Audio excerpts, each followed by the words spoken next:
ደነቅ የሚመጣው ነገር ግን ጌታችን መድኃኒታችን ኢየሱስ ክርስቶስ ተደነቀ ሲባል የማያውቀው ሆኖ ነው ወይ አዲስ ሆኖበት ነው ወይ የሚለውን ሐሳብ አንስተናል። ስጋ እንደለበሰ ለማጠየቅ ብለን ምታት እንዳልሆነ ለማስረዳት ፍጹም ሰው እንደሆነ ለማስረዳት ጌታችን መድኃኒታችን ኢየሱስ ክርስቶስ መደነቁን አሳይተናል። ሁለተኛ አዲስ ክስተትና የሚፈልገው ጉዳይ መሆኑን ደግሞ ተመልክተናል።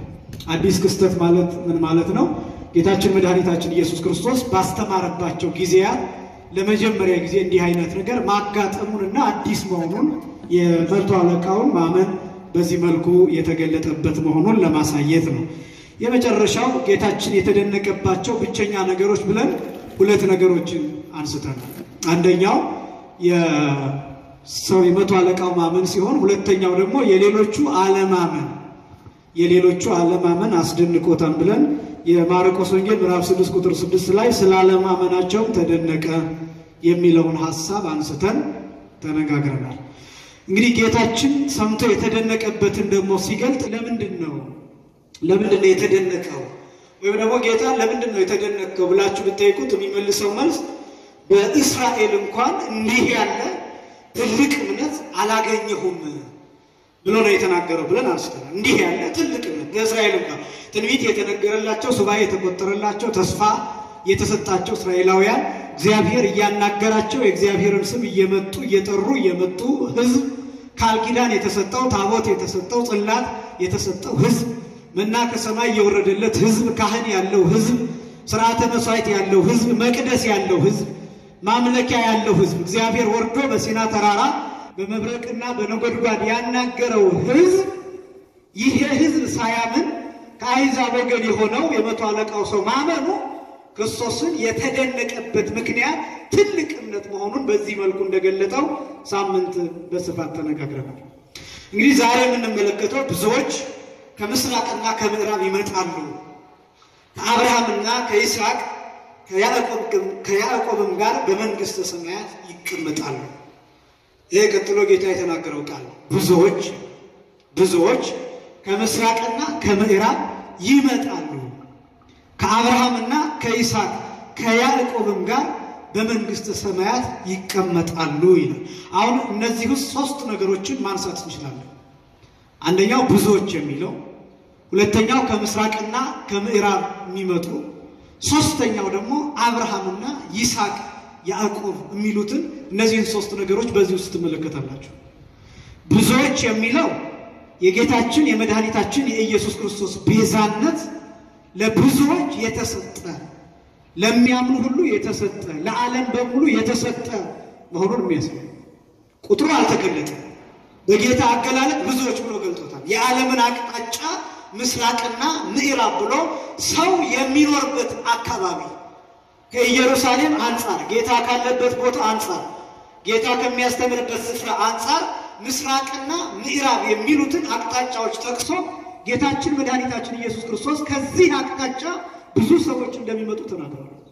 ይሄ የሚያሳየው የጌታችን የመድኃኒታችን የኢየሱስ ክርስቶስ መድኃኒትነት ለብዙ ወይም ለዓለም በሙሉ መሆኑ ወይም ደግሞ ላመኑ ሰዎች በሙሉ መሆኑን የሚያመለክት ነው። ብዙዎች የሚለው ቃል ይህን የሚያሳየው ምስራቅና ምዕራብ የሚለው አብዛኞቹ ክርስቲያኖች የሚገኙበትን ስፍራ ወይም ወደፊት ጌታ ካስተማረ በኋላ ጌታ ከተሰቀለ በኋላ ሐዋርያት ካስተማሩ በኋላ በዓለም ዙሪያ የሚያምኑ ሰዎች የሚበዙበትን ስፍራ ክርስቶስ ባወቀ የጠቀሰው አቅጣጫ ይመጣሉ ይላል።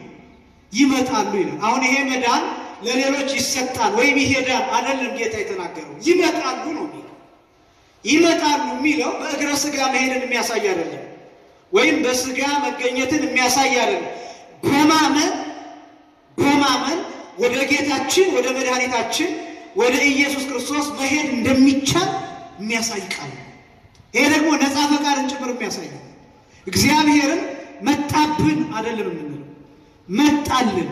እኛ ደግሞ በማመን መሄድ፣ በንስሐ መሄድ፣ ለመቁረብ መሄድ፣ ለማምለክ መሄድ፣ በጸሎት መሄድ፣ በተለያዩ የአገልግሎት ዘርፎች ወደ እርሱ መሄድ። ይሄ የሚያሳየው እኛ ስንፈቅድ የሚከናወን መሆኑ እሱ መጥቶብን ሳይሆን እኛ ሂደን የምናገኘው መሆኑ ወይም ስንፈልገው የሚገኝ መሆኑን የሚያሳይ ነውና ይመጣሉ የሚለው ቃል እጅግ በጣም አስገራሚ ቃል ነው። ዝም ብላችሁ እንዳታዩ።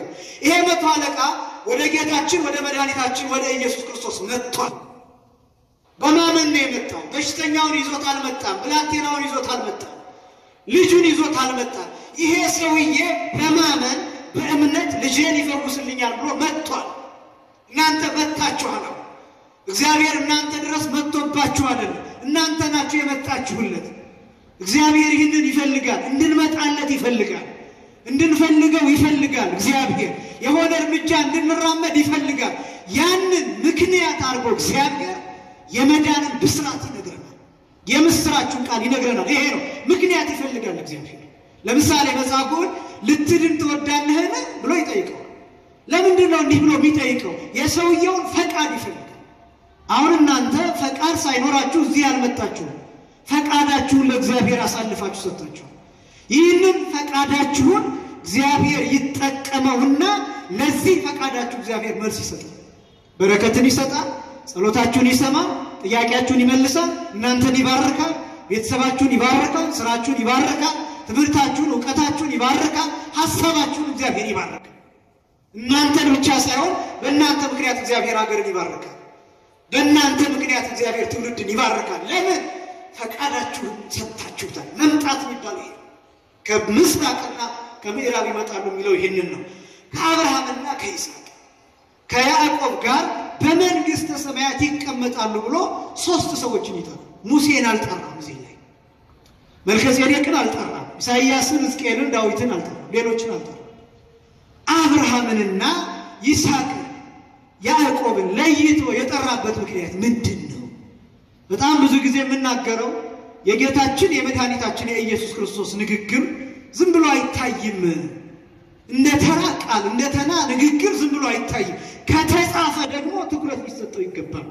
ከተጻፈ ማለት ወንጌል ላይ እንዲሰፍር ንግግሩ ከፈቀደ ለምን እንዲሰፍር ተፈለገ? ይሄ ቃል እኛን እንዲነካ ተፈልጓል። ይሄ ቃል ከኛ ጋር እንዲገናኝ ተፈልጓል። ይሄ ቃል እንዲጠቅመን ተፈልጓል። በዚህ ቃል ብዙ ምስጢራት እንድናይ ተፈልጓል። ስለዚህ ይሄ ቃል ወደኛ የተወረወረ የምስጢር ሰይፍ ነው። ልባችን ውስጥ እንዲገባ ወደ አይምሮአችን እንዲሰልቅ በአይምሮአችን እንዲያልፍ የተላከ ቃል ነው። ዝም ብሎ የተነገረ አይደለም፣ ዝም ብሎ የተጻፈ አይደለም። አብርሃምና ይስሐቅ ያዕቆብ አባቶቻችን እንዲህ ይገልጧቸዋል። አርስተ አበው የሚባሉት ዋኖች አባቶች ራሶች ተብለው የሚጠሩት ወይም ዋኖች አባቶች እንደማለት አብርሃምና ይስሐቅ ያዕቆብ የሚገለጡባቸው በጣም ብዙ ምስጢራት አሉ። አብርሃም፣ ይስሐቅ፣ ያዕቆብ የሁሉም መገናኛ የሚባሉ ከአዳም ጀምሮ ስትመጡ ከዚህ ጀምሮ ወደ ኋላ ስንመለስ የምንገናኝባቸው አጉናድ የሚባሉ ወይም ደግሞ ግንዶች ተብለው የሚጠሩ ዋና የሚባሉ የአባቶች ራሶች የሚባሉ አብርሃም፣ ይስሐቅ፣ ያዕቆብ ናቸው። ለምሳሌ አብርሃም በዛሬው ዕለት ይዘከራል። እግዚአብሔር የመንፈሳዊውን ታሪክ እጥፋት የሚያጥፍባቸው ሰዎች ነው። ይሄ የታሪክ ተርኒንግ ፖይንት የሚባሉ አንጓዎች የሚባሉ በብሉይ ኪዳን በዘመነ አበው፣ በዘመነ ኦሪት፣ በዘመነ ነገሥት፣ በዘመነ መሳፍንት፣ በዘመነ ካህናት በእነዚህ ዘመናት እግዚአብሔር ታሪክን የሚቀይስባቸው ሰዎች ነው። አብርሃም እንደዛ ነው። ኦሪት ዘፍጥረት ምዕራፍ 11 እና ኦሪት ዘፍጥረት ምዕራፍ 12 ስትመለከቱ ኦሪት ዘፍጥረት ምዕራፍ 11 ላይ የሚሰራ ህንጻና የፈረሰ ህንጻ ትመለከታላችሁ። በባቢሎን የተሰራ ህንጻ፣ ከዛ ነፋስ መጥቶ ያፈረሰው ህንጻ፣ ሰማይ የሚታከክ ሥላሴን ለመውጋት ሥላሴን በጦር ለመውጋት እግዚአብሔርን በጦር ለማሸሸግ በባቢሎናውያን የተሰራ በጣም ረጅም የሚባል ህንጻ ተሰርቷል በሰናኦር ሜዳ። በዚህ ቋንቋቸው ተደበላልቆባቸው ሥላሴ ንዑ ንክዓ ነገሮሙ ለከለዳውያን የከለዳውያንን ቋንቋቸውን እንደበላልቅባቸው ብለው ወርደው ህንጻውን በአንድ እፍታ በአንድ ቀጭን ትእዛዝ ነፋስ አዘው ህንጻውን አፈራርሰውታል። ቋንቋቸው ተቀያይሮ ቋንቋቸው ተደበላልቆ እስከዚያ ጊዜ ድረስ የሰው ልጅ ይናገር የነበረው ቋንቋ አንድ እንደነበር አባቶቻችን ይናገራሉ። እግዚአብሔር ምን አደረገ? ኦሪት ዘፍጥረት ምዕራፍ 11 ላይ እንደተጻፈው ቋንቋ ከተደበላለቀ በኋላ የሆነ ማህበረሰብ ወደ መበላሸት ደረጃ ከሄደ በኋላ እግዚአብሔር የራሱን ዘር አስቀረ። እሱም አብርሃም የእግዚአብሔር ዘር ውጣ፣ ከአባትህ ቤት ውጣ፣ ከዘመዶችህ ተለይተህ ውጣ፣ ከሀገርህ ውጣ ብሎ እግዚአብሔር በእነዚህ በሶስት ነገሮች እግዚአብሔር አብርሃምን ጠራ። አብርሃምን መጥራት የፈለገበት ዋና ምክንያት የማህበረሰቡን አቅጣጫ ለመቀየስ ነው። አብርሃምን እግዚአብሔር ዝም ብሎት ቢሆን እንደሌላው ጣዖት እያመለከ ቢኖር እግዚአብሔር ሰው አይኖረውም ነበር። እግዚአብሔር ዘር አይኖረውም ነበር። ዓለምን የሚያድንበት ዘር፣ እኛ የምንባረክበት ዘር፣ እመቤታችን የምትገኝበት ዘር፣ ክርስቶስ የሚገኝበት ዘር፣ ዓለም የሚድንበት መስቀል ላይ የሚቃጠለው ዘር አይገኝም ነበር እግዚአብሔር ዝም ቢል። ስለዚህ እግዚአብሔር ምን አደረገ? አብርሃምን ተለይተህ ውጣ። ዛሬ እግዚአብሔር የሚጠራቸው ሰዎች ወደ ምናኔ የሚጠራቸው፣ ወደ ገዳማት የሚጠራቸው፣ ወደ ምንኩስና የሚጠራቸው፣ ወደ ጵጵስና የሚጠራቸው፣ ለዘር የሚያስጠራቸው ሰዎች ከዓለም እየለየ ከከተማ እየለየ ከተለያዩ የትምህርት ዓለም እየለየ ከሀብት እየለየ እግዚአብሔር ለራሱ የሚያስቀምጣቸው ሰዎች አሉ። በሚገርም ሁኔታ ለምሳሌ ይህን ምሳሌ እንኳን ብንገልጥ እናንተን እግዚአብሔር ከዓለም ለይቶ እዚህ ያስቀምጣቸዋል። የሚፈልጋቸው ዘሮች አሉ። እግዚአብሔር ዓለምን ይቅር የሚልበት፣ ዓለምን የሚቤዥበት፣ ዓለምን የሚያድንበት፣ ለዓለም ይቅርታ የሚሰጥባቸው መስዋዕቶች አሉ። በቤተክርስቲያን የሚቀርቡ ስርዓቶች የነዛ ቤዛዎች ናቸው። የዓለም ቤዛ ሆነው የሚቀርቡ ናቸው። ለዓለም መድኃኒት ምክንያት የሚሆኑ፣ ለሰዎች መትረፍ ምክንያት የሚሆኑ፣ ለሀገር መዳን ምክንያት የሚሆኑ፣ ከበሽታ ለመዳን ምክንያት፣ ከጦርነት ከመዓት ከመቅሰፍ ከተለያየ ቁጣ ለመዳን ምክንያት የሚሆኑ ምክንያቶች አሉ። እግዚአብሔር የሚመርጣቸው። እግዚአብሔር አብርሃምን እንደዛ አድርጎ ነው ያስቀረው። ስለዚህ የመጀመሪያው አባት ተብሎ የሚጠራው አብርሃም ለዚህ ነው። ሲጠራው አንተ ብዙ ሕዝብ አደረግህ፣ እባርካለሁ፣ አንተን የሚባርኩህን እባርካለሁ፣ የሚረግሙህን ደግሞ ረግማለሁ ብሎ እግዚአብሔር አብርሃምን ለይቶታል። የሕዝብ ሁሉ አባት እንዲሆን እግዚአብሔር መርጦታል። ይሄ ነው የታሪክ ጥፋት የሚባለው። ያኛው ትውልድ ህንፃ እየገነባ ነው። ያኛው ትውልድ የጥፋት ህንፃ እየሰራ ነው። ያኛው ትውልድ የጥፋት ፎቅ እየሰራ ነው። ያኛው የጥፋት ቤት እየሰራ ነው። ዛሬ ብዙዎች አሉ የጥፋት ቤት የሚሰሩ በጣም ብዙ ሰዎች አሉ። በቋንቋ ምክንያት፣ በብሔር ምክንያት፣ በጥላቻ ምክንያት፣ በበቀል ምክንያት፣ በግል ጥቅም፣ በፖለቲካ ጥቅም፣ በስልጣን ፍላጎት፣ በእነዚህ ምክንያቶች የየራሳቸውን የጥፋት ቤቶች የሚሰሩ ሰዎች አሉ። እግዚአብሔር ኦርቶዶክሳውያንን ከነዚህ ይለይና በቤቱ እንዲኖሩ ያደርጋል። ይሄ ነው እግዚአብሔር የሚመርጥበት ሂደት። ይሄ ያ የታሪክ ጥፋት የታሪክ አንኳር ተብሎ ይጠራል። የሆነ ማህበረሰብ ወደ መንፈሳዊነት ሽፍት የሚያደርግበት ጠፍቶ እንዳይቀር የሚደረግበት ማለት ነው። ለምሳሌ በኖህ ጊዜ 8 ነፍሳትን እግዚአብሔር በመርከብ አጥፍቷል። ሌላውን በሙሉ አጥፍቶ 8 ነፍሳትን አስቀርቷል። እግዚአብሔር 8 ነፍሳትን በመርከብ ያስቀረበት ምክንያት ዓለም የሚድንበት ዘር በኖህ አብራክ ስላለ፣ በሌላ አባባል እመቤታችን በኖህ አብራክ ስላለች፣ በሌላ አባባል ክርስቶስ የሚወለድበት ዘር ከኖህ አብራክ ስላለ። ስለዚህ እግዚአብሔር አብርሃምን የተከተለበት አባቶችን የተከተለበት ምክንያት ይሄ ነው። አብርሃምን ለይ። ይሄ ብቻ አይደለም። እንደምታውቁት የዛሬው ታሪክ ምስጢረ ሥላሴ፣ ምስጢረ ሥጋዌ፣ ምስጢረ ጥምቀት፣ ምስጢረ ቁርባን፣ ምስጢረ ትንሣኤ ሙታን፣ እነዚህ 5ቱ አዕማደ ምስጢር የሚባሉት ምስጢራት በአብርሃም ቤት የተሰበኩበት በምሳሌነት የተሰበኩበት አብርሃም ቤት ሥላሴ ተገኝተዋል። ዛሬ እንደሚታወቀው መጽሐፍ ቅዱሱ ኦሪት ዘፍጥረት ምዕራፍ 18 ከቁጥር 1 ጀምሮ 3 ሰዎች ብሎ አስቀምጦታል። 3 ሰዎች፣ 3 መላእክት አይደለም የሚለው በጣም ብዙ ሰው ግራ ይጋባል። 3 መላእክት ናቸው ወደ አብርሃም ቤት የመጡት። ለምን? ኦሪት ዘፍጥረት ምዕራፍ 19 ላይ 2ቱ መላእክት ወደ ሰዶም እንደሄዱና በመሸ ጊዜ ወደ ሎጥ እንደገቡ ይናገራል መጽሐፍ። ስለዚህ 3ቱ መላእክት የሚለው 3ቱ ሰዎች የሚለው መላእክት ነው የሚሉ ሰዎች አሉ። መጽሐፍ ለይቶ አስቀምጧል። ወደ አብርሃም ቤት የገቡትን 3 ሰዎች ብሎ ለይቶ አስቀምጧል። እንግሊዘኛው መጽሐፍ ቅዱስ 3 men ብሎ አስቀምጧል። እንደው ወንዶች ብሎ በወንድ አንቀጽ አስቀምጧል። ኦሪት ዘፍጥረት ምዕራፍ 19 ከቁጥር 1 ደግሞ ጀምሮ ስትመለከቱ the 2 angels ብሎ መላእክት ብሎ አስቀምጧል። የግዕዙ መጽሐፍ ቅዱስም አማርኛው መጽሐፍ ቅዱስም ይህን ለይቶ ያስቀምጣል። ጉዳዩ ሥላሴ በአብርሃም ቤት የተገኙበት ዋና ምስጢር እግዚአብሔር ከአብርሃም ጋር ጉዳይ ስለ የአብርሃምን ድንኳን ተመልከቱት። ባቢሎናውያን የሰሩትን ህንፃ አስቡት፣ ረጅሙን ህንፃ አስቡት፣ ያጌጠ የተሸለመ በወርቅና በዕንቁ የተንቆጠቆጠውን ህንፃ ሰማይ የታከከ ሰማይ ጠቀስ የሚባለውን ህንፃ አስቡት። የአብርሃምን የደከመች ጎጆ ድንኳን ነፋስ የሚወስዳት እሷን ድንኳን አስቡት። እግዚአብሔር በትልቁ ህንፃ ሳይሆን በትንሿ ጎጆ እግዚአብሔር ፍቅር ባለበት ቦታ ይገኛል። አብርሃም ፍቅር ነው። አብርሃም ፍቅር የሚሰበክበት ነው። አብርሃም የእምነት ሰው ነው። አብርሃም ጻድቅ፣ አብርሃም ልዩ ነው። አብርሃም አምላኪ ነው። አብርሃም እንግዳ ተቀባይ። አብርሃም ሰውነትን ጫፉን ጥጉን በብሉይ ኪዳን ያሳየን ሰው ነው። ልዩ ነው። አብርሃም ለእግዚአብሔር የተቀመጠ ዘር ነው። ስለዚህ እግዚአብሔር ደግሞ ዘሩን ይጎበኛል። እኛ የእግዚአብሔር ዘሮች ስለሆኑ በተለይ ሀገራችን ኢትዮጵያ የእግዚአብሔር ዘር እንዳትጠራጠሩ። ሀገራችን ኢትዮጵያ የእግዚአብሔር ዘር የሚኖርባት ሀገር ናት። አገሩ ናት። የእግዚአብሔር ሀገር መኖሪያው ናት። ቤቱ ናት። ድንኳኑ ናት። ያለ ማቋረጥ ስሙ የሚጠራባት መስዋዕት የሚያደርግባት ያለ ማቋረጥ የሚቀደስባት ሀገሩ ናት ኢትዮጵያ።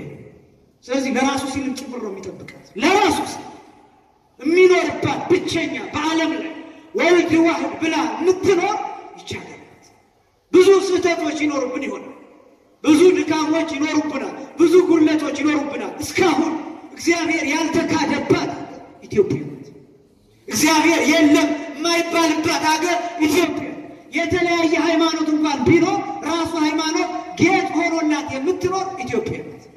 ሌላ ሀገር ብትሄዱ በሚሊዮን የሚቆጠር በመቶ ሺህ የሚቆጠር እግዚአብሔር የለም የሚሉ በራሳቸው ዓለም ቢኖሩ ብዙ እብዶች አሉ። ኢትዮጵያ ውስጥ እስካሁን እሱ የለም። ስለዚህ እግዚአብሔር ሀገሩ ናት። የሚጠራባት እግዚአብሔር ተፈርቶ የሚኖርባት ሀገር ናት። ኃጢአት እንኳን ስንሰራ እየተጸጸትን እየተሰቃየን ኃጢአቱን ከሰራነው በኋላ እንኳን የራሳችን ኃጢአት እያስጨነቀን እግዚአብሔር ሆይ እንዴት ታረገን ይሆን እያልን ምንኖር ሰዎች ነው። ስለዚህ እግዚአብሔር የሚፈራባት ሀገር እንዳትጠራጠሩ። ፈሪሃ እግዚአብሔር ሙሉ ለሙሉ ያልጠፋባት ሀገር ናት። እንዳትጠራጠሩ። ስለዚህ እግዚአብሔር ሀገሩ ናት። ልበ አምላክ ዳዊት እንዲህ ተናግሯል።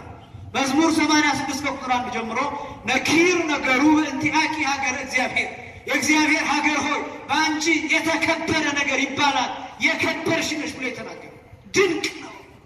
ቅርሶቹ ያሉት ቅዱሳት ስዕላቱ ያሉት መስቀሉ ያለው ጽላተ ጽዮን ታቦተ ጽዮን ያለችባት ሀገር፣ ክህነት በብዛት ያለባት ሀገር፣ መስዋዕት የሚቀርብባት ሀገር ኢትዮጵያ ናት። ስለዚህ እግዚአብሔር ዘሩ ያለባት ሀገር ናት። አብርሃምን እንደኛ የሚጠራ ማንም የለም። አብርሃም በስጋ አባታችን አይደለም። በስጋ ከአብርሃም አልተወለድንም።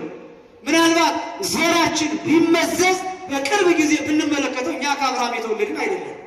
በእርግጥ የሁላችን መነሻ አዳም ቢሆንም ሪላቲቭሊ ማለት ነው፣ በአንጻራዊነት ማለት ነው።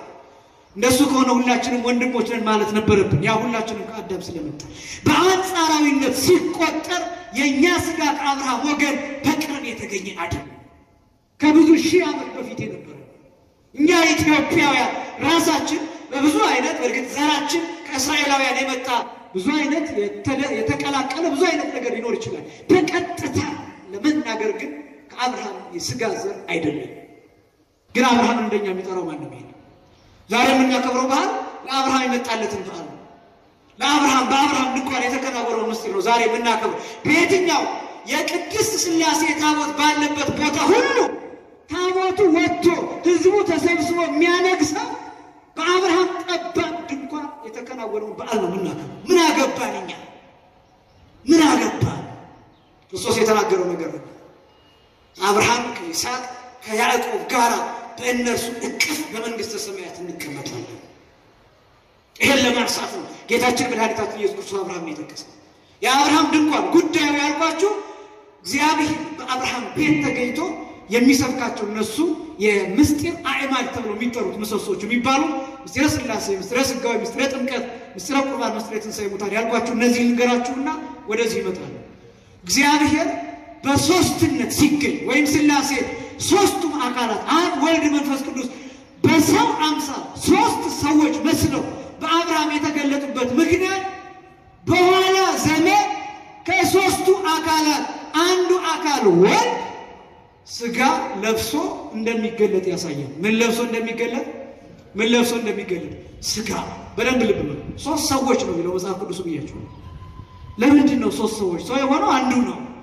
እንደዚህ ከሆነ አንዱ ብቻ በስጋ ወይም ሰው መስሎ ሁለቱ ደግሞ በሌላ አምሳል ያልተገለጡት ለምንድን ነው ቢባል ወልድ ሰው እንዲሆን የሶስቱን ፈቃድ ያሳያል።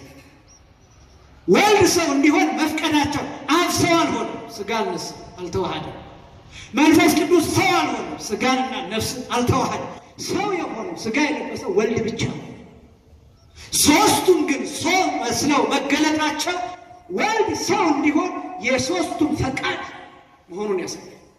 ልበ አምላክ ዳዊት እንደገለጠው ቅዱስ ኤፍሬምና አባ ሕርያቆስ እንደገለጡት የሚያሳየው ለምሳሌ ቅዱስ ኤፍሬም እስመ በፈቃዱ ወበስምረት አብሁ ወመንፈስ ቅዱስ መጽአ አዳነን፣ በእርሱ ፈቃድ በአባቱ ፈቃድ በመንፈስ ቅዱስ ፈቃድ መጥቶ ሰው ሆኖ አዳነ። ምን ሆኖ አዳነ? ሰው ሆኖ አዳነ። ይህንን የሚያሳየው ሶስት ይሄ ምስጢረ ሥጋዌ ተብሎ ይጠራል። ምስጢረ ሥላሴ ተብሎ የሚገለጠው ደግሞ በሶስትነት መገለጣቸው የመጀመሪያ ሶስቱን አካላት ወደ ቤት ከገቡ በኋላ ሳራን አብርሃም እንዲህ ይላታል፣ ሶስት መስፈሪያ ዱቄት ለውሰሽ አንድ አድርገሽ ጋግሪ ብሎ ያዘታል። ሶስት መስፈሪያ ዱቄት ከዛ ሲጋገር አንድ ሆኖ ሶስት መሆኑ የስንትነት? የሶስትነት። አንድ ሆኖ መጋገሩ የስንትነት? የአንድነት። ምስጢረ ሥላሴን ያሳያል።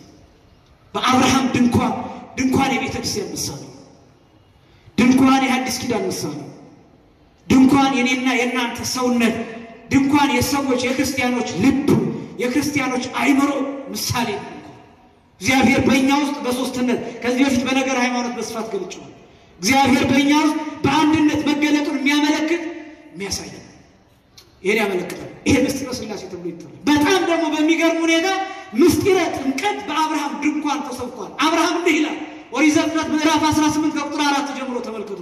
ወደ ቤቴ ገብታችሁ ውሃ አቅርቤላችሁ እግራችሁን ታጥባችሁ ይላል። ምን አቅርቤላችሁ? ውሃ አቅርቤላችሁ። ከዛ ምናችሁን ታጥባችሁ? እግራችሁን ታጥባችሁ አርፋችሁ ትሄዳላችሁ። ይሄ ምስጢረ ጥምቀትን የሚያሳይ አሁን በሥላሴ መታጠብ ኖሮባቸው አይደለም። እኛ ተጠምቀን ከሥላሴ አንድነትን እንደምናገኝ ሲያጠይቅ እግዚአብሔር በፈቃዱ በአብርሃም ፊት እግሩን ይታጠባል። አይገርማችሁም? በጣም ደግሞ አስደናቂው ምስጢር ከሶስቱ አንዱን ብቻ ሲያጥብ ሶስቱም በአንድ ጊዜ ታጥበው ይገኛል። ይሄ ደግሞ የሚያሳየው ምስጢር በአንዲት ጥምቀት ሶስቱንም መልበሳችንን ያሳያል። አብንም ወልድንም መንፈስ ቅዱስንም ልጅነታችን ከአብም ከወልድም ከመንፈስ ቅዱስም ሱታፊያችን ህብረታችን አንድነታችን ከአብም ከወልድም ከመንፈስ ቅዱስም ከሶስቱም ዘመድ እንደምንሆን ለማጠየቅ አንዱ አካል ታጥበው ሶስቱም ታጥበው ይገኛሉ። ይህንን ምስጢር ማሳይ ምስጢረ ጥምቀት ምንለው። በጣም ደግሞ የሚገርመው ምስጢረ ቁርባን ሶስት መስፈሪያ ዱቄት ይህንን የሚያሳየው ምስጢረ ቁርባን ነው። መጋገሩ አንድ ሆኖ መጋገሩ የጌታን ስጋና ደም ወደፊት የሚሰጠው የሐዲስ ኪዳን ምሳሌ የሚገልጥ ይሄ ምስጢረ ቁርባን ይባላል። የሚገርማችሁ ደግሞ የመጨረሻው ምስጢረ ትንሣኤ ሙታን ይባላል። ምስጢረ ትንሣኤ ሙታን ማለት የሙታን መነሳት ምስጢር ማለት ይሄ በአብርሃም ድንኳን ተገልጦ ሚስት ሳራ የት አለች እስኪ ጥራት ይላሉ ሥላሴ። በድንኳን ውስጥ አለች ተብላ ሳራ ተጠርታ ትመጣለች። የዛሬ ዓመት ወደዚህ ቤት እመለሳለሁ ሚስት ሳራ ትወልዳለች ብሎ እግዚአብሔር ሲናገር ሳራ ትስቃለች። ለምን ሳቅሽ ስትባል አፍራ ፈርታ አልሳኩም ትላለች። ካረጀው በኋላ እንዴት ይሆናል? ሰውነቴ እንደ በድን ከሆነ በኋላ ይሄ ወርሃዊ ልማድ የሚባለው የሴቶች ወርሃዊ ልማድ ደመ ጽጌ ተብሎ የሚጠራው እሱ ተቋርጧል ከሳራ። ምን ማለት ነው? ማህፀኗ እንደ በድን ሆኗል። ህይወት ተቋርጦበታል። ያ ማለትን ማለት ነው ልጅ አይገኝበትም ማለት ነው። ይሄ ኦቪዩሌሽን የሚባለው ፕሮሰስ እሱ ቆመ ማለት እሱ እስካለ ድረስ ብቻ ነው ልጅ ባዮሎጂካሊ እሱ እስካለ ድረስ እሱ ፕሮሰስ እስካልተቋረጠ ድረስ ብቻ ነው ልጅ የመገኘት ፕሮባቢሊቲ ሊኖር የሚችለው እሱ እስካለ ድረስ ብቻ ነው። የሚሰራው እንቁላል የሚዘጋጀው እንቁላል የወንድን ዘር ይፈልጋል። ሁለቱ አንድ ከሆኑ ሰው የሚባለው ፍጥረት ይገኛል። ይሄ በእንስሳትም ጭምር ያለ ይሄ ፕሮሰስ ከቆመ ይሄ ሂደት ከቆመ ስለ ህይወት ስለ ልጅ መተካት ስለ ዘር መተካት ስለ ትውልድ መምጣት በተፈጥሮ መንገድ ማሰብ አይችልም። ማህፀኗ እንደ ሙት ሆኗል ማለት ነው። ህይወት ተቋርጦበታል። ሰው አይቀጥልበትም። አሁን እግዚአብሔር ምን እያለ ነው ያለው? የሳራ ማህፀን እንደ በድን የነበረው ሙቀት ተለይቶት የነበረው ልምላሜ ተለይቶት የነበረው የሳራ ማህፀን ህይወት እንዲገኝበት ሰው እንዲገኝበት አድርገዋለሁ። እግዚአብሔር እያለ ያለው ይሄ ትንሣኤ ሙታን ተብሎ ይጠራል። የሙታን መነሳት ተስፋ የሚደረግበት ሐዋርያው ቅዱስ ጳውሎስ ገልጦታል። ሮሜ ምዕራፍ 4 ቁጥር 16 እና 17 ላይ የአብርሃምን ማመን እየተናገረ መጥቶ ለሙታን ህይወትን በሚሰጥ የሌለውን እንዳለ አድርጎ በሚጠራ በአምላኩ ፊት የታመነ አብርሃም የሁላችን አባት ነው። ህይወትን በሚሰጥ የሌለውን እንዳለ አድርጎ ምን ማለት ነው? የሌለውን እንዳለ አድርጎ ወርሃዊ ልማድ የቀረባት ሴት ልጅ እንድታስገኝ አድርጎ ይስሐቅን የጠራ እግዚአብሔር ነው። ይሄ በጣም አስደናቂ ምስጢር ነው። ትንሣኤ ሙታን የሚሰበክበት ምስጢር ነው። ሙቀት ልምላሜ ተለይቷት ካረጀች በኋላ ይሄን ዘር እንዲተካ ማድረግ ምስጢረ ትንሣኤ ሙታን የተሰበከበት ነው። እነዚህ አምስቱ አዕማደ ምስጢር ለአብርሃም ተሰብኳል። ይስሐቅን ለምን ጠቀሰ? አብርሃም የጠቀሰበት ምክንያት ይሄ መንፈሳዊው ታሪክ የታጠፈበት የታሪክ አንጓ የተቀመጠበት የተገኘበት ነው አብርሃም። ሁለተኛው ይስሐቅን ለምን ጠቀሰ? ይስሐቅ ኦሪት ዘፍጥረት ምዕራፍ 22 ቁጥር 1 ጀምሮ እንደተመለከተው ይስሐቅ የጌታ የመስዋዕትነቱ ምሳሌ ሆኖ ተጠቅሷል። አይዘለልም። ይስሐቅ እንደምታውቁት መስዋዕት ሆኖ ቀርቧል። አብርሃም ይስሐቅን መስዋዕት አድርጎ አቅርቦታል። በአብርሃም ሕሊና፣ በአብርሃም ልቡና፣ በአብርሃም አይምሮ ይስሐቅ ታርዷል። ይሄን በደንብ ስሙ። ልክ ነው። በአካላዊው መልክ ስናየው ይስሐቅን ሰይፍ አላሳረፈበትም፣ ቢላ አላረፈበትም፣ አንገቱ አልተቀነጠሰም። በአብርሃም ልብ፣ በአብርሃም ውሳኔ፣ በአብርሃም አይምሮ፣ በአብርሃም ሐሳብ ግን ይስሐቅ መስዋዕት ሆኖ ቀርቧል። 3 ቀን ተጉዟል አብርሃም ይስሐቅን ይዞ ወደ ሞሪያ ተራራ ይስሐቅን ለመሰዋት 3 ቀን ተጉዟል። በ3 ቀን ውስጥ አብርሃም ያስብ የነበረው የይስሐቅን ደም፣ የልጁን ደም ያስብ። አንገቱን እንዴት አድርጎ እንደሚበጥሰው፣ እንዴት አድርጎ ስጋውን እንደሚዘለዝለው፣ እንዴት አድርጎ ስጋውን እንጨት ላይ አድርጎ ከታች እሳት አድርጎ የይስሐቅ ስጋ ሲቃጠል አብርሃም ሕሊና ውስጥ አለ። ስለዚህ አብርሃም ይስሐቅን ሰውቶታል። እንደውም ሊቃውንቱ የሚሉት አብርሃም ሰው ለይስሐቅ በሕሊናው፣ አብርሃም ይስሐቅን በሐሳቡ በሕሊናው ሰውቶታል፣ አርዶታል። በአብርሃም ልቡና ውስጥ ይስሐቅ ተቃጥሎ ሸቷል። መስዋዕት ሆኖ በእግዚአብሔር ፊት ቀርቧል። ዕጣን ሆኖ ቀርቧል። ስጋው ተቃጥሎ። ስለዚህ በአብርሃም ሕሊና፣ በአብርሃም መቃብር ይስሐቅ 3 ቀን ቆይቶ እንደተነሳ በሊቃውንቱ ይብራራል። አንዳንድ ሐሳቦች ብዙ ጊዜ ገልጣሉ። ይሄንን በጣም ከድርጊት ጋር እኩል የሆነ አቅም ያላቸው ሐሳቦች አሉ። ሊቃውንቱ ሐሳብን በ3 ይከፍሉታል።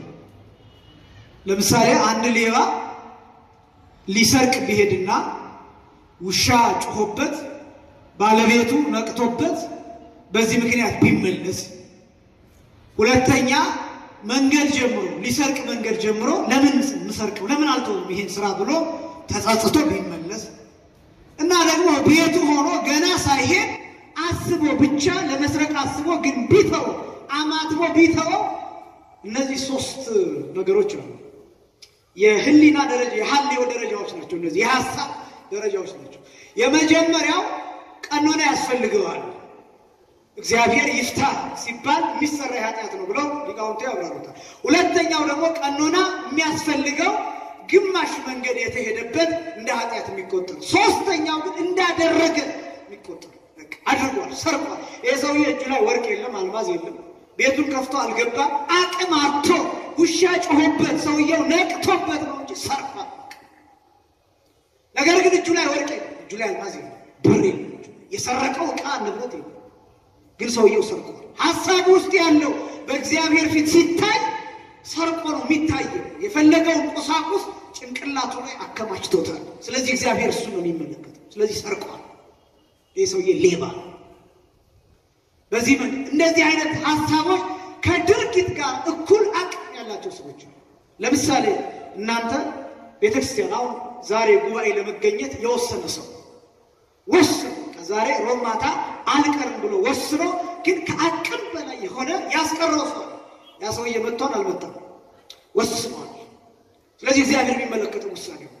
የቀረበትን ምክንያት ከአቅሙ በላይ የሆነው ምክንያትና የውሳኔውን እነዚህን እግዚአብሔር ያወዳድርና ጭንቅላቱ ውስጥ እግዚአብሔር የሚያነበው መምጣቱን ነው የሚያነበው የሚያሳየው። አብርሃም እንደዚህ አብርሃም በፍጹም እምነት በፍጹም ውሳኔ በፍጹም ሐሳቡ ይስሐቅን አርዶታል እና ይስሐቅ የክርስቶስ ምሳሌ ነው። 3 ቀን በአብርሃም ሕሊና ታርዶ ሙቶ መቆየቱ ክርስቶስ 3 ቀንና 3 ሌሊት በመቃብር የመቆየቱ ምሳሌ ነው። በከርሰ መቃብር የመቆየቱ ምሳሌ። በ3ኛው ቀን ይስሐቅ ነፃ መውጣቱ ክርስቶስ 3 መዓልት 3 ሌሊት በከርሰ መቃብር ከቆየ በኋላ የመነሳቱ ምሳሌ። ስለዚህ ይስሐቅ የክርስቶስ ምሳሌ ነው። ስለዚህ ክርስቶስ ይስሐቅን ጠርቷል። 3ኛው ያዕቆብ የ12ቱ ነገደ እስራኤል መገኛ ነው። ያዕቆብ በእረኝነቱ የክርስቶስ ምሳሌ ሆኖ ተጠቅሷል። ቅዱስ ያሬድም ገልጦታል። አብይ ኖላዊ ብሎ ትልቁ እረኛ ብሎ ገልጦታል። የክርስቶስ ምሳሌ ያዕቆብ ብቻው ኦሪት ዘፍጥረት ምዕራፍ 29 ከቁጥር 1 ጀምሮ እንደተጻፈው ብቻው 50 እና 60 ሰው ሊያነሳ የሚገባውን የድንጋይ መዝጊያ ብቻውን የገለበጠ ሰው። በዚህ የክርስቶስ ምሳሌ በጎቹን አጥቶ ክርስቶስን መርገመ ሥጋ መርገመ ነፍስን አንስቶ ሁላችን ከጎኑ ከፈለቀው ውሃ እንድንጠጣ ያደረገን አምላክ ነው። ለዚህ ምክንያት ያዕቆብ የጌታ ምሳሌ። ለዚህ ነው ክርስቶስ አብርሃምን፣ ይስሐቅን፣ ያዕቆብን ከሌሎቹ ለይቶ የጠራበት ምክንያት ለዚህ ነው። ብዙዎች ከምስራቅና ከምዕራብ ይመጣሉ፣ ከአብርሃምና ከይስሐቅ ከያዕቆብም ጋር በመንግስተ ሰማያት ይቀመጣሉ የሚለውን አሁን የመጨረሻውን ክፍል እንመልከተው። ምን ማለት ነው? ከነሱ ጋር መቀመጥ ማለት ነው። ከነሱ ጋር የሚያስቀምጠን ምንድነው? ጌታ እየተናገረ የመጣው ከምን ጋር ነው ሲባል ክርስቶስ ኢየሱስ ሰምቶ የተደነቀው በመቶ አለቃው እምነት ነው። ስለዚህ ምን ማለቱ ነው? በእምነት ሰዎች ከነ አብርሃም ከነ ይስሐቅ ከነ ያዕቆብ ጋር መቀመጥ ይችላሉ እያለ ነው። ስለዚህ ምን እያለ ነው? የአብርሃምን እምነት እየሰበከልን ነው። የይስሐቅን እምነት እየነገረን ነው። የያዕቆብን እምነት እየነገረን ነው። የእነሱን ነግሮ እኛን ምን እያለን ነው? እንደነሱ እመኑ እያለ በአብርሃም እቅፍ መቀመጥ ማለት በእምነት መኖር ማለት በእነ አብርሃም ስራ በእነ ይስሐቅ ስራ በእነ ያዕቆብ ስራ በመልካም ስራ አርአያነታቸው መኖር ይሄ ማለት ነው።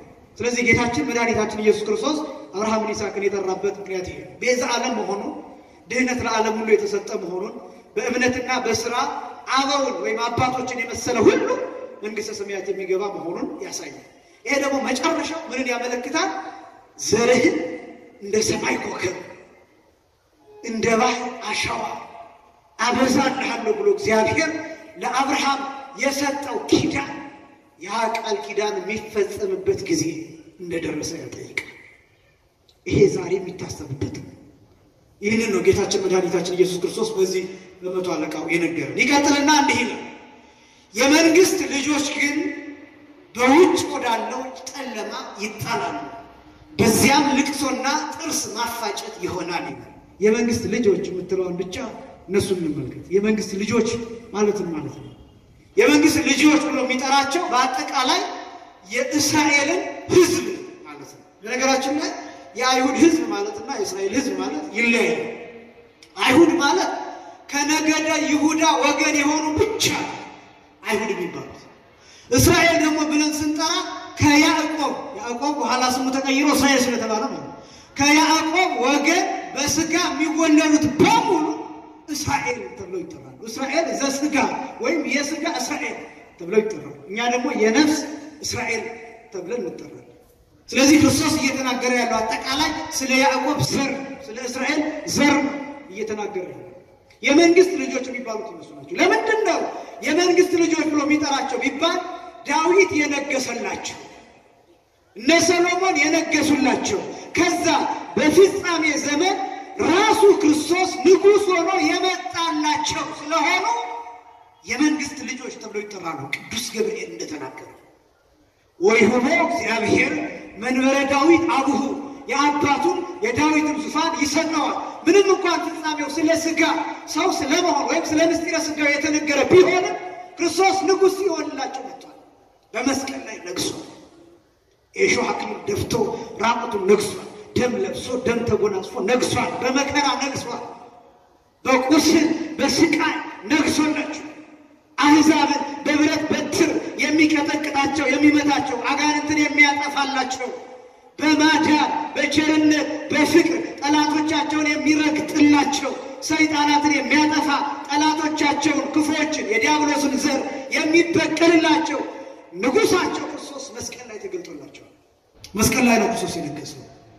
መንግስቱ የሚገለጠው ሙሽራነቱ የሚገለጠው ክብሩ የሚገለጠው አምላክነቱ የሚገለጠው በራቁትነቱ።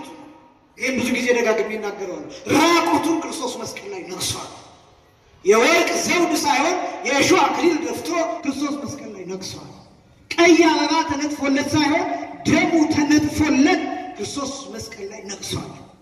የቀራንዮውን መንገድ 14ቱን የወደቀባቸው ቦታዎች ሁሉ ደሙ እየተንጠባጠበበት ክርስቶስ ደሙ ላይ ነግሷል። ደሙን አንጥፎ ደሙን ለብሶ ነግሷል ክርስቶስ። ሙሽራዋ የእስራኤል ሙሽራ ክርስቶስ መስቀል ላይ ተሞሽሮላታል። ራሱን ምግብ አድርጎ ራሱን ጥሎሽ ራሱን ልብስ ራሱን ስጦታ አድርጎ ራሱን ቀለበት አድርጎ ሰጥቶ ራሱ ክርስቶስ ተንበርክኮ አግቢኝ ብሎ ቤተክርስቲያን ሙሽራይቱ ተንበርክኮላት ሙሽራይቱ መስቀል ላይ ዕለተ ዓርብ ላይ በቀራንዮ ጠልፏታል። ኤምቢ እና ሺ ማለት ጉዳይ ጋብቻው የተፈጸመው ቀራንዮ ላይ ጋብቻው የተፈጸመው በዕለተ ዓርብ ጋብቻው የተፈጸመው መስቀል ላይ።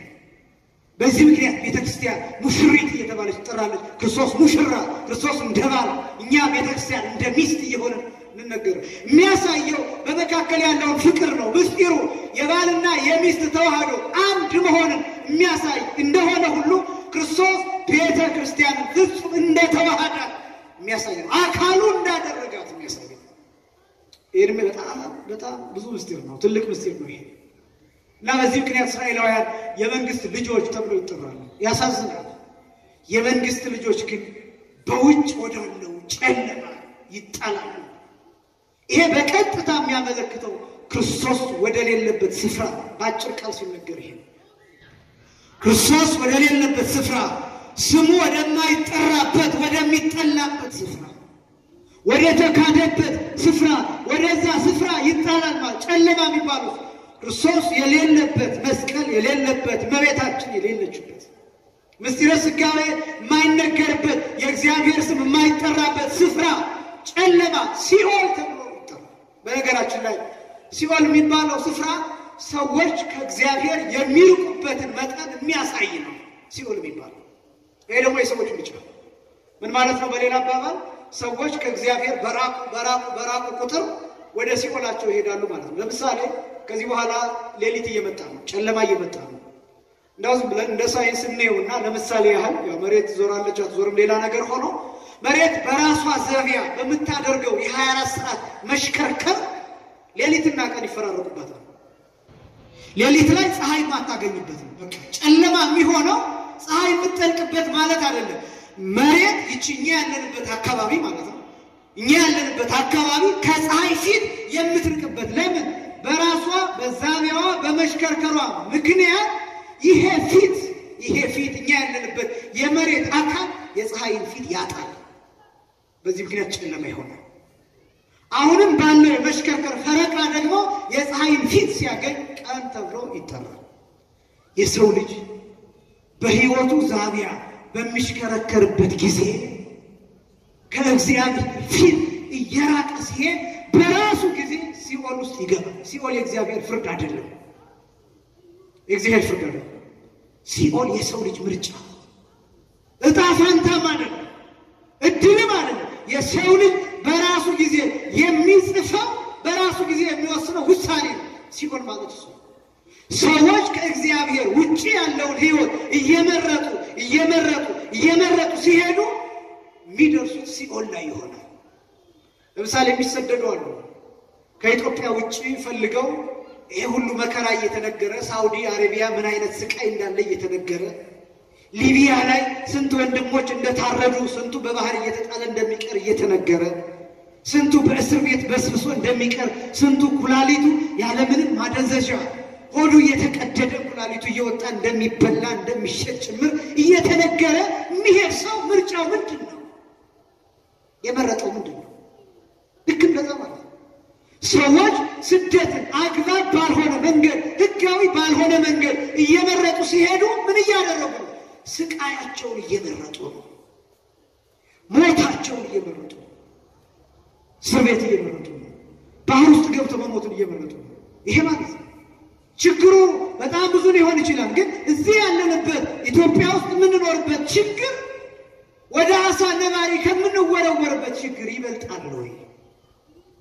ሊቢያ ሄዶ ከጠላት አፍ መግባት በቪዲዮ እየተመለከቱ አንገታቸው ከተቀሉ ወንድሞች መካከል እንደ አንዱ ከመሆን በላይ ይሆናል ወይ? ኢትዮጵያ ውስጥ ያለው ረሃብ፣ ኢትዮጵያ ውስጥ ያለው ችግር ከዛ በላይ ነው።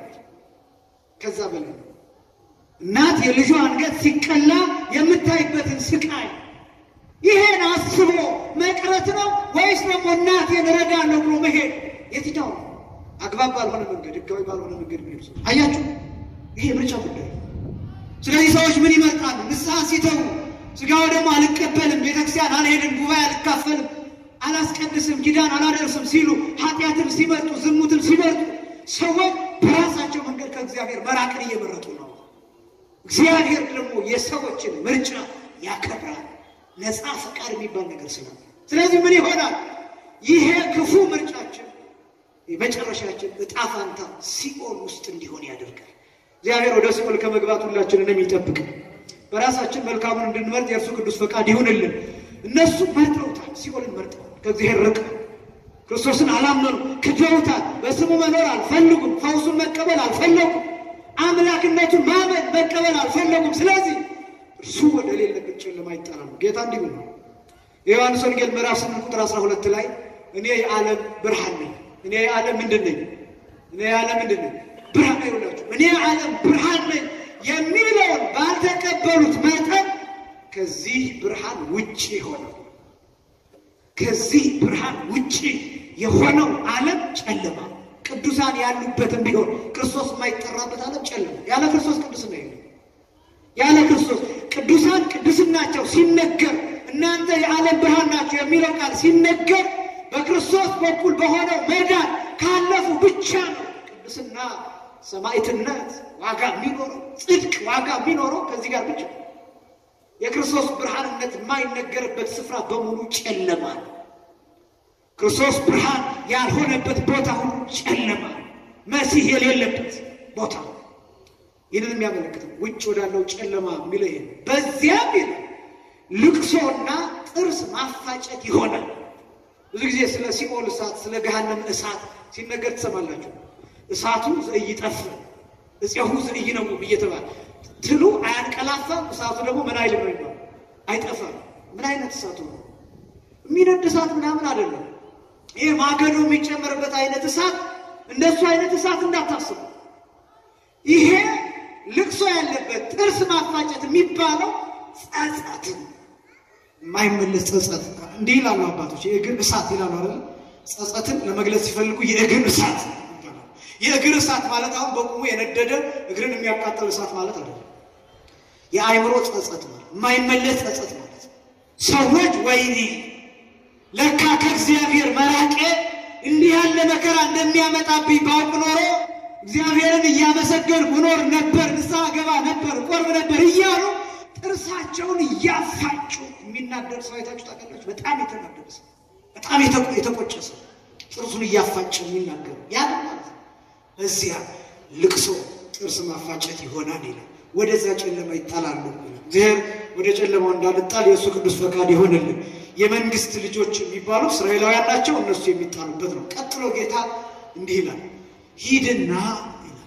እስኪ ሂድና በሉ ሁላችሁ፣ ሂድና እንዳመንክ ይሁንልህ። ይሄ አሁን የጌታችን የመድኃኒታችን የኢየሱስ ክርስቶስ ቃል ለመቶ አለቃው የተናገረው ቃልህን ብቻ ላክ፣ ቃል ብቻ ብላቴናዬ ይፈወሳል አለ። ይህንን ተናገረ። ጌታ በዚህ ተደነቀ፣ አደነቀ፣ ለሰዎቹ ተናገረ፣ ገለጠ። ንግግሩን ሲጨርስ ሰውየውን አርአያ አድርጎ ጌታ የሚበቃውን ከሰበከ ካስተማረ በኋላ ወደ ሰውየው ዞር ብሎ ሂድና እንዳመንክ ይሁንልህ። የሚገርም ነው። አሁን የተወሰኑ ነጥቦችን በዚህ ብቻ ላሳያችሁ። አንደኛ በዚህ ቃል በእምነቱ የጌታን ቃል ወሰደ። የማንን ቃል ወሰደ? በእምነቱ የማንን ቃል ወሰደ? እምነት የሚባለው እሱ የጌታን ቃል መውሰድ ምን ማለት መሰላችሁ? ማዘዝም ጭምር ነው ብያችኋለሁ። እምነት ማለት ማመን ማለት ከእግዚአብሔር ጋር መስራት ማለት ነው። ከእግዚአብሔር ጋር መስራት ማለት ይሄ እንዳመንክ ይሁንልህ የሚለው ልክ ምን እንደማለት መሰላችሁ? ሐኪም ቤት ሄዳችሁ በሽታችሁን ትናገራላችሁ። በሽታችሁን ከተናገራችሁ በኋላ ሐኪሙ በሚመረምረው መመርመሪያ መርምሮ የላቦራቶሪ ውጤትም ካለ እሱን ተመልክቶ ፕሪስክሪፕሽን ይሰጣችኋል። ያንን ይዛችሁ ሄዳችሁ ፋርማሲ ቤት ገብታችሁ መድኃኒት ትገዛላችሁ፣ ይዛችሁ ትሄዳላችሁ። በተናገራችሁት ቃልና በተመረመራችሁበት ውጤት መሰረት መድኃኒት ይዛችሁ ትሄዳላችሁ። ይሄ ሰውዬ ተናገረ፣ ቃልህን ብቻ ላክ ብሎ ተናገረ። አሁን መድኃኒት አገኘ። መድኃኒቱም የጌታ ቃል እሱ ፈውስ ሆኖ እሱ ሕይወት ሆኖ ወደ ቤቱ ይገባል። ጣራው ስር ይገባል። ሰውየውን ይባርካል፣ ቤተሰቡን ይባርካል፣ ሽባውን ይተረትራል። አቅም ኤነርጂ ሆኖ ሰውየውን ይቀሰቅሳል። በጣም አስገራሚ። ሰዎች ሲሸከሙት የነበረውን ሰው፣ ሰዎች ሲያነሱት ሲጥሉት የነበረውን ሽባ፣ መራመድ የማይችለው በራሱ መጉረስ የማይችለው መጠጣት የማይችለው ከአንገቱ እንኳን ቀና ማለት የማይችለውን ሽባ ሰው የእግዚአብሔር ቃል ተወርውሮ ሂዶ ያስነሳል። ይሄ በጣም አስገራሚ ነው። የጌታን ቃል መውሰድ ማለት ይሄ ነው። ስታምኑ የእግዚአብሔርን ቃል ተወስዳላችሁ። የእግዚአብሔር ቃል ለበጎ ነገር እየተወረወረ ኃይል ሆኖ ይሄድና ይቀሰቅሰዋል። ማንኛውም ነገር መስራት ይችላል። ኃይል ምንለው ለዚህ። ስለዚህ እምነቱ የጌታን ቃል ወሰደ። ይሄ ብቻ አይደለም፣ ማመኑ ጌታን እንዲናገር አደረገው። እንዲናገር አደረገው ጌታ። ይሄ ማለት ነው እንዳመንክ ይሁንልህ፣ ብላቴና ይድናል፣ ብላቴና ተፈውሷል የሚለውን ቃል ጌታ እንዲናገር ስታምኑ እግዚአብሔር እንዲናገር ታደርጉታላችሁ። ራሱ እግዚአብሔር ስለናንተ እንዲናገር። ለምሳሌ ኦሪት ዘጸአት ምዕራፍ 14 ቁጥር 14 ላይ እንዲህ ይላል፣ እግዚአብሔር ስለናንተ ይዋጋል ይላል፣ እናንተም ዝም ትላላችሁ ይላል። እናንተ ምን ትላላችሁ? ዝም ትላላችሁ። ኦሪት ዘጸአት ምዕራፍ 14 ቁጥር 14 ለእስራኤል የተነገረ ቃል ምን ማለት ነው? አሁን በማመን እናንተ ዝም ትላላችሁ። እግዚአብሔር የእናንተን ማመን መሳሪያ አድርጎ ጠላቶቻችሁን ይዋጋል። ሐሳቡ በጣም ብዙ ሰዎች አይታችሁ ከሆነ ዝም ይላሉ። ብዙ ሰዎች በዝምታቸው በጣም ብዙ ተናጋሪ ነው ያለው በዚህ ዘመን። ተናገሩ በንግግሮቻችን ያበላሸናቸው በጣም ብዙ ነገሮች አሉ። አንዳንድ ጊዜ ዝምታ በጊዜ ለሁሉ እንዲል ሰሎሞን ለሁሉም ጊዜ ያለው እንዲባል የዝምታም ጊዜ አሁን ዝም የምንጸልይበት ጊዜ ነው። በዚህ ሰዓት ዝም ስለ ሀገር ስለሚወራው በማህበራዊ ሚዲያ ስለምናየው በተለያዩ ሚዲያዎች ስለምንሰማው ስለምናየው ነገር ዝም። አሁን የኛ ንግግር ጦር ሆኖ አይወራም። የኛ ንግግር ታንክ ሆኖ የሆነ ጠላትን አያት። የኛ ንግግር ሀገር አይሰራም። ስለዚህ ምንድነው ጸሎት ነው የሚያስፈልገው።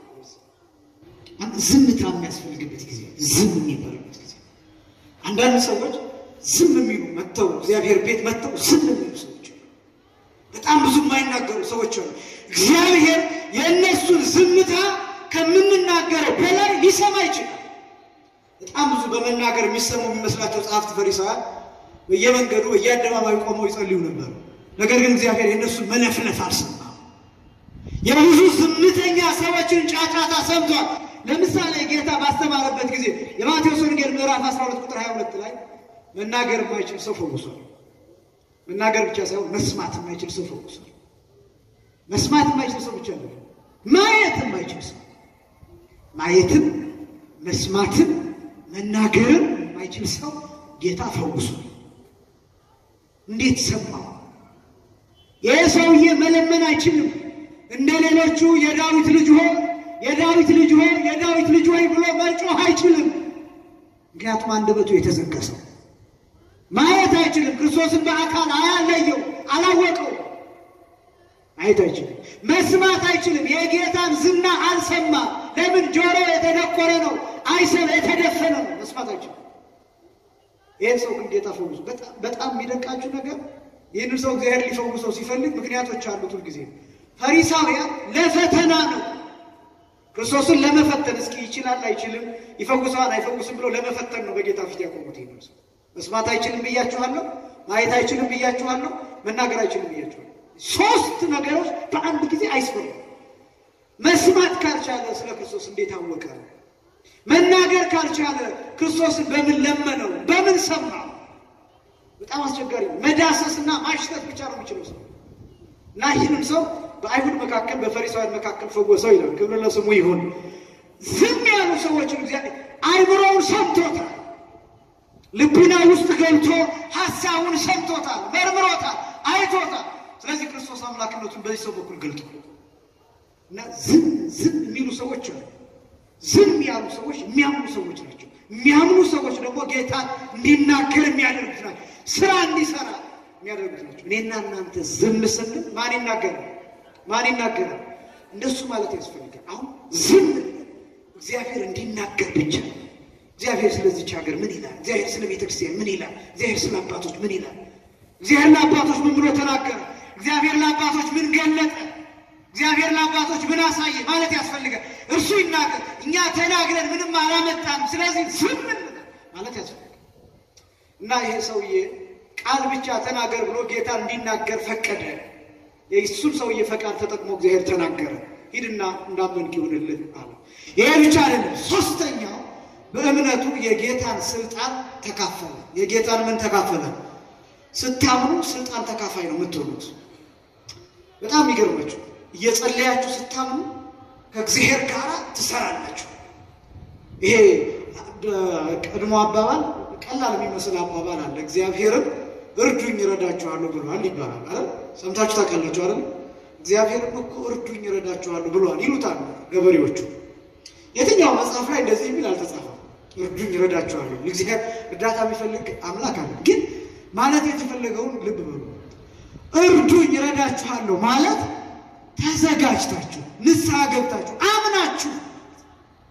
የኛን ፈቃድ ይፈልጋል። እርዳታው ፈቃዳችን፣ እርዳታው ፍላጎታችን፣ እርዳታው መምጣታችን፣ እርዳታው እሱን የማግኘት ምኞታችን፣ እርዳታው ጉጉታችን